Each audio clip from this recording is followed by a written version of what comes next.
Hello my lovely viewers, তো তোমাদের সবাইকে ওয়েলকাম জানিয়ে আমি আমার নতুন আরও একটা ব্লগ স্টার্ট করছি। দেখতেই পারছো তো কতটা অন্ধকার রয়েছে, আর আমরা কত ভোরবেলা ঘুম থেকে উঠেছি, তখন প্রায় 3:45 বাজে। আর আমরা উঠে পড়েছি সবাই মিলে। আর আগের দিন আমি আর আমার বর্ত বাড়ি চলে গেছিলাম, আর আমরা যাব হচ্ছে তারকেশ্বর। আমাদের তারকেশ্বর যাওয়াটা অনেক দিন ধরেই ঠিক হয়েছিল, কিন্তু আমার বরের সময় হচ্ছিল না বলে যেহেতু যাওয়া হচ্ছিল না। তো ফাইনালি ওর সময় হয়েছিল, তাই জন্য আমরা চলে গেছিলাম তারকেশ্বর। আর ভোরবেলা উঠেছিলাম যাতে তাড়াতাড়ি করে পুজো টুজো দিয়ে আসা যায়, নাহলে ওখানে তো প্রচণ্ড ভিড় হয়। আর আমরা যেদিন গেছিলাম সেটা হচ্ছে চৈত্র মাসের প্রথম সোমবার, ভেবেছিলাম হয়তো একটু ভিড় হবে, তাই জন্য একটু তাড়াতাড়ি উঠেছিলাম। আর আমরা অনেকটা সকাল সকাল ঘুম থেকে উঠে সবাই রেডি হয়ে নিয়েছি। আর আমাদের সাথে আমাদের এই ছোট্ট গোপু সোনাও কিন্তু যাচ্ছে।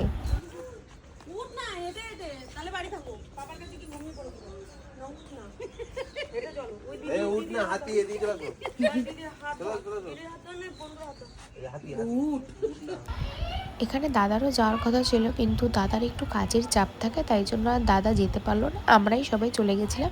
আর এদিকে আমাদের মাছ বাজারও বসে গেছে। আমাদের মাছ বাজার তো সেই ভোরবেলা, মানে ভোরবেলা কি রাত থেকে শুরু হয়ে যায় ব্যবসার কাজবাজ।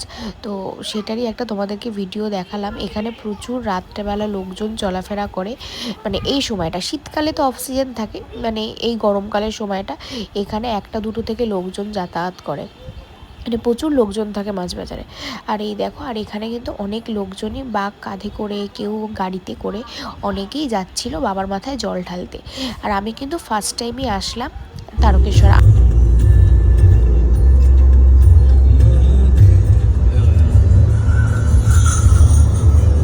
গাড়ি আমাদের এর আগে ছোটোবেলায় এসেছি কিনা আমার মনে নেই, কিন্তু আমার জ্ঞান হওয়া অবস্থায় আমি প্রথমবারই আসলাম। তো যাই হোক, ভালোই লাগছিলো। আর এদিকে মনা একটু ঘুম থেকে উঠে গেছিলো, ওরা তো একটু ঘুমিয়ে নিয়েছিল।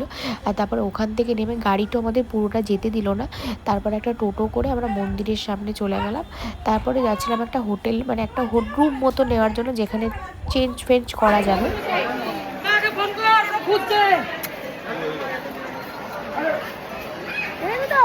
যার জন্য আজকে তারকেশ্বর আসা হচ্ছে, এই ব্যাটার জন্য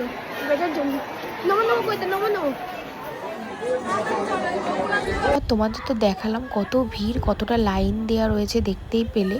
এখন আমরা জাস্ট রুমে আসলাম। তো এখন এখান থেকে দুধ পুকুরে নাকি স্নান করবো, দুধ পুকুরে স্নান করে তারপর পুজো দেবো। আর এখানে মনা এত বমি করেছে, এসে শুয়ে পড়েছে, ক্লান্ত হয়ে গেছে মনা বমি করে।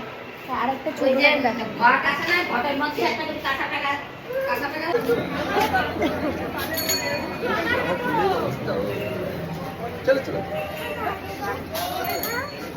আমরা তখন সবাই দুধ পুকুরে স্নান করার জন্য যাচ্ছিলাম। মা বলছিল দুধ পুকুরে স্নান করতে দেয় না, এই জন্য আমরা বাড়ি থেকে স্নানও করে এসেছিলাম। তো দেখলাম যখন দুধ পুকুরে স্নান করা যাচ্ছে, তাহলে আরেকবার সবাই মিলে স্নান করি না। আর এখানে দেখেছো কত বিভৎস ভিড় মানে। আর এই মনাকে নিয়ে যাওয়াটা কিন্তু খুবই একটা অসুবিধা হচ্ছিল, তাও আমরা গেছি ভগবানের নাম করে। আর দুধ পুকুরটা এতটা স্লিপ ছিল কি বলবো, মানে আমার নিজেরই নামতে এত ভয় লাগছিল। আর ওদেরকেও, ছোটদেরও কেউ চান করাতে হবে।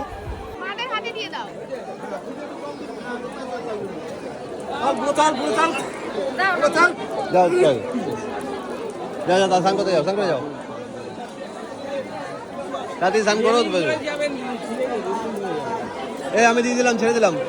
তো আমরা তখন আমাদের ডালা নিয়ে নিচ্ছিলাম আর জল নিয়ে নিচ্ছিলাম। আর এখানে একটা জিনিস আমি বুঝলাম, সবই পান্ডাদের হাতে, আর সবই ভুলভালভাবে টাকা পয়সা নেয়। আর কি করব, আমরা তো আমাদের মন থেকে এসেছি, ওনারা যেভাবে ইনকাম করছে করুক, যে ভালো, মানে এখন সব মানে তীর্থস্থানে এরকম অবস্থা হচ্ছে, আমি যেখানেই যাচ্ছি না কেন। তো যাই হোক, এটা আলাদা বিষয়। তারপর দেখো এখানে মনার পুজো হচ্ছে।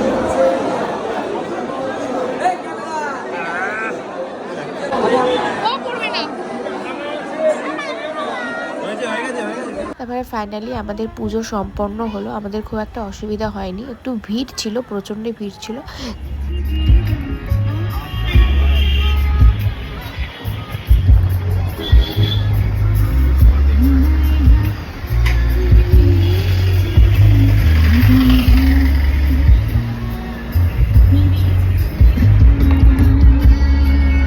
তারপর অনেক ভোরবেলা উঠেছি, আমাদের তো সবার খিদে পেয়ে গেছে, আমার তো খুব খিদে পেয়ে গেছিলো। তারপরে একটা কচুরির দোকান থেকে দাঁড়ালাম, আর এখানে তখন দেখো ভর্তি ভর্তি ট্রাকে করে মানে আলু যাচ্ছে, এত আলু।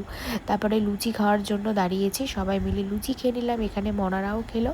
আর এই ছিল আমার ব্লগ। ভালো লাগলে অবশ্যই লাইক কমেন্ট শেয়ার করতে কিন্তু একদমই ভুলবে না। চলো টাটা, বাই বাই।